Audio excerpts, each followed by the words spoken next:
Hello, Professor. For my final project, I chose brain health and wellness. I found this one to be the most interesting for me because of the children that I work with.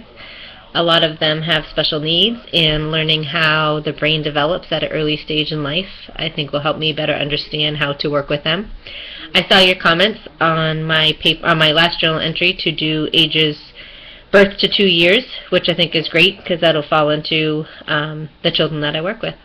And I'm hoping that the information that I find from researching this paper I'll be able to share with my parents and maybe give them some information that they didn't know. The interdisciplinary lenses that I'm going to be using is arts and humanities and philosophy for alternative medicine. There's so many prescriptions out there with some pretty harsh side effects to them, so I would like to be able to see if I could find some alternative medicines to help children that still need to take a medication but not have it be one that has so many side effects. I do know that people obviously will still have to rely on prescriptions. For instance, my son, he's a type 1 diabetic, and he can't live without having his medication, so he has to have it. And I know there are others out there with other diseases and issues that need to have real medications for them. The resources that I found so far are the ones that were posted in my journal that you said were good for my APA format. I did find one more through steps to support brain health and improve your overall wellness through the Shapiro Library. And that article discussed brain health and how we need to keep it strong. It's often overlooked as one of the most important muscles to keep healthy, and it has a major impact on the overall well-being of our body. That article also discussed ways to keep our brain challenged with everyday simple activities that you can do to keep your brain always learning. Another article that I had found was by Ian Lutkus, and this one discussed the human brain and how it is built for art appreciation, which this is my art and humanities piece. It discussed studies that showed meta-analysis and mapping of the brain processes linked to the arts.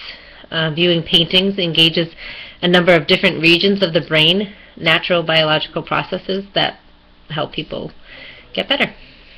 And my last one so far is on brain mapping. And this article went along good with the previous article because it contained brain mapping but went into further detail about how it actually works. And within this article it discussed having your brain hooked up to a computer so that it could watch your brain mapping. And with that information they could read the data and help the patient who was having an issue or where there was a deficit. And then with that information they would come up with a plan to work with the patient to help build up where they needed it. And then this would help people that had traumatic brain injury and loss of functions. Within these references, and probably more that I will find along the way, I feel confident that I can get the majority of the information that I need for the paper. And I'm going to continue to try to keep finding some more stuff about it. I might throw in a little bit of my music part from my discussion board on 3.1 that shows how music is such an important part of our brain activity and how people can relate to music to help with other issues that they might be having also. Hopefully this is good enough, and thank you for all your comments and your suggestions so far in the course.